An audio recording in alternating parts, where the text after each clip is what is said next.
WWE wins a free agent bidding war against AEW. Plus, an AEW star returned last night on Dynamite, and we had a shock heel turn as well. It's all in the Cultaholic wrestling news right now.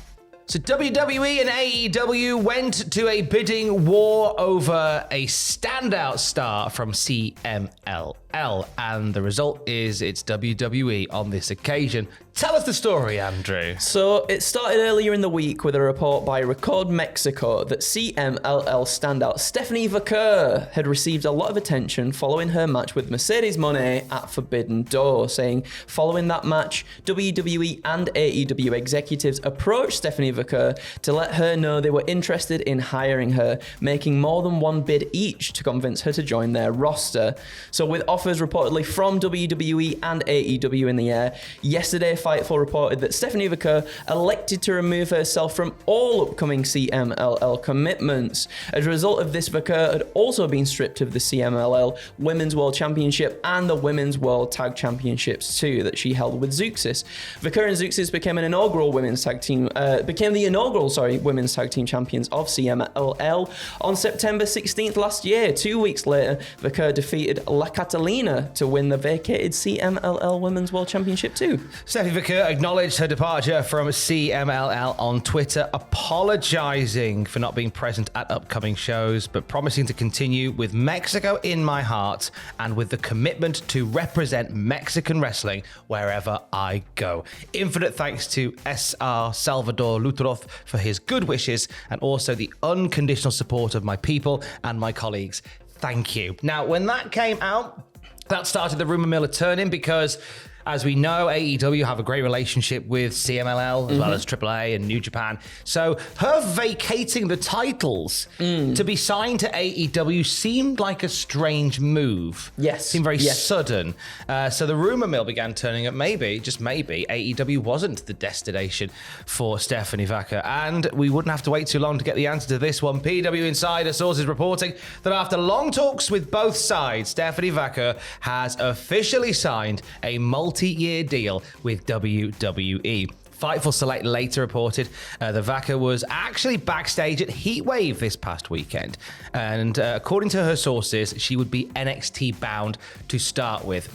To remove any doubt in these reports and in these sources, Shawn Michaels himself took to Twitter. The head chef stepped away from the stove to share a picture of Stephanie Vaka on his socials saying, "Welcome to the WWE family. See you in Orlando," which Vaka quote retweeted with a heart emoji. A massive get for WWE, that. A huge get. And after her match that she had at Forbidden Door, I thought absolutely she would probably be going to AEW, but no, WWE snapped her up, I guess, offered the more money there, I assume, and I'm really looking forward to it because she's just so good. If people weren't familiar with her work before, that match at Forbidden Door really proves that she can go the distance with some of the best, and more power to her for going where more money is as well. More power to her, but hey Paul, hey Shawn, if you're listening, look, I'm just thinking long term here, because Stephanie Vaka will absolutely do some great stuff in NXT, but she'll be main roster bound. Let's not put her in the LWO. Oh yeah. Let's not put her in there. That'd be great. Thank you very much. Appreciate it. Let's just let her shine. Many thank yous. Let's talk Blood and Guts, which is on the way. I think it's about 2 weeks away at this point. I think so at this point, yeah. So last night, Shane Strickland said that he would lead Team AEW in Blood and Guts in 2 weeks' time, teaming with Mark Briscoe and 3 more to be confirmed. However, on the Elite side of things, later in the night, after Hangman Page lost his match, everybody, he will be seen knocking on the Elite's door backstage. Opens the door, there is Okada, they have a bit of a stare down, the Bucks then come in. He hands them the postcode lottery check. Congratulations. Well Someone's knocking at the door. And it was very much alluded to that he would be part of their team team going forward, and then it was later confirmed that he would actually be part of their team to round out Team Elite for Blood and Guts. So we got Young Bucks, we got Okada, we've got Hangman Page, and so the Team Elite is full basically. Team AEW so far only confirmed is Swerve Strickland and Mark Briscoe.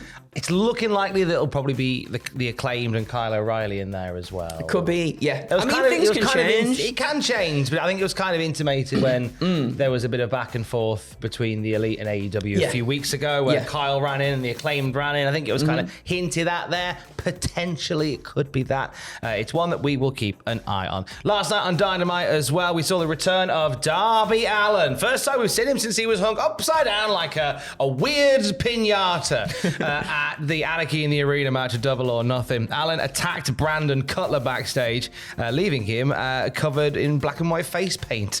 A sign that Darby Allin was there. Or maybe Ed Leslie as Zodiac.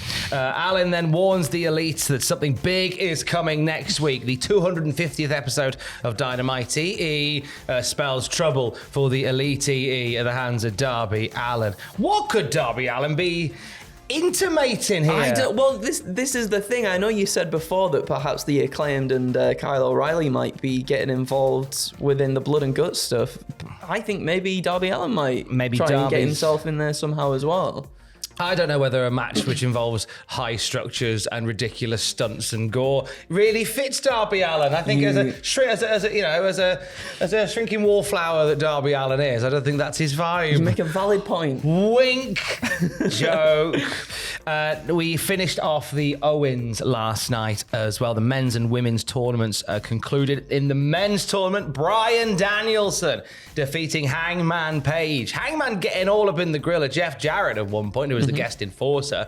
And when the referee got knocked down, Paul Turner got taken out in this one. Jeff revealed, as he always does, he has a referee shirt on underneath. Oh my goodness. Ref Jarrett. That is R-E-F Jarrett. And consequently, the match carried on with Hangman Page putting Danielson in a label lock, Danielson rolling him up, and Jeff counting the three. Now, Bryan Danielson now has a date with Destiny with Swerve Strickland at All In at Wembley Stadium. And a few people were very much very surprised by this, because obviously Hangman Page has got the history, the l'histoire with Swerve Strickland, so we thought maybe that'd be a good place to have that match. Obviously, we're not having it there. So what does Hangman do at All In, Jarrett? Yeah, why not? I think Jarrett would get a huge pop as well, wouldn't he? In Wembley. Just me. I think perhaps I really like where this has gone. I think let that rivalry between Swerve and Hangman bubble up for a little bit longer. And obviously, kind of the loss here was then the reason that he went over to the Elite and was like, I'll do it, I'll join the team. But also, I think perhaps the next thing that we're about to talk about is also why maybe we're leaving the Hangman and Swerve stuff for a little bit longer. Maybe. Talk about it, Andrew. So also in the women's tournament filer, Mariah May defeated Willow Nightingale. May reversed a Death Valley driver into a roll-up to get the 3 count. Willow and May shake hands afterwards. Toni Storm, absolutely elated. She skips up the ramp with May, and then May bashed her in the head with the Owen Hart title belt and busted her open. This segment was so good. May proceeded to whip Tony, knocked Luther off the entrance ramp, who did a massive bump through some tables. It was incredible. Bumped for Mariah May. And Toni Storm, who tells everybody to watch for the shoe, well, she got beat with her own shoe. And then Dynamite ends with May standing over a bloodied and broken Toni Storm, as Nigel McGuinness describes it as the end of an affair. That's a movie, that is. See what you did there, Nigel. This was sensational. This was great. Tremendous. And I think because this was so violent and visceral, I feel like this is going to be the big blood feud going into all in to let the other one breathe a little bit as well. And again, like I said, bubble up slightly. This is going to be You could almost tremendous. put that on last. Yeah, oh, absolutely. Could almost put that on last, you know. This is a surprise to many as well, because it kind of felt like the story that they were telling here is the tale as old as time, which is the protege and the mentor getting jealous of the protege, and we thought Tony would be the one to turn on Mariah. But then there's also storyline flex within here that echo movies like All About Eve and such like that, where it is Mariah May who seemed the right person to turn on Tony. Tony Storm has become so popular in this character, and I do believe is one of the best characters in wrestling right now, bar none. She's become so popular in this character that maybe they found themselves in a situation where people might cheer her at Wembley regardless of the fact that it's Mariah May. Yeah, no, I agree. Yeah. So let's force their arm. Let's make a very clear divide of who is the baddie and who is the goodie. And I think if they're more inclined to cheer Tony than cheer Mariah, then let's make Mariah the baddest of the bad of the bad. It was played out so perfectly. Yeah, and I think it was the right decision to make as well, for sure. I mean, we'll see how it plays out going forward, but these two have so much good chemistry, and this was the perfect way for it to go. Really, really good. If we can have next week an AEW Dynamite end without a really gory heel turn, just as a palate It was cleanser. literally a heel turn because she bashed her in the head with the heel. Oh my god.